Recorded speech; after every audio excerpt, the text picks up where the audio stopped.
અમે પૂછ્યા તો મારો ભત્રીજો બારે હિમાલય એને કોઈ મારીને વયું ગયું અને ગાડી ત્યાં પડી હતી. પોલીસવાળા પંચનામું કર્યા વગર ગાડી લઈને વયા ગયા. કઈ જગ્યાએ થયું? આપણે આઈટીઆઈની પાસે ઓવરબ્રિજ છે ને એની ઉપર, અને ગાડીમાં હથિયાર ને બધું એમને પડ્યું હતું. કેટલા જણા હતા? 2 જણા હતા.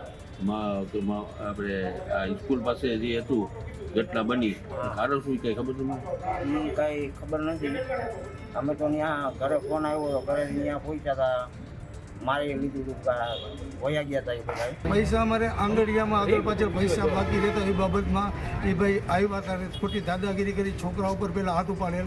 તો એને મારા ભત્રીજાને ત્યાં યાદ હતા, ફોન કર્યો, ભાઈ શું છે જ્યાં તો રોડ ઉપર આગળ જઈ અને કે અહીંયા આવો રોડ ઉપર ઉભા હતા ગયા કે ભાઈ વાત શું છે, તો સીધો ગાડીમાંથી એની 4 થી 5 જણા હતા ને કુવાડાનું ગરદન ઉપર ઘા મારી દીધો. કોણ સામે મારવા વાળું? ભગીરથસિંહ જેઠવા.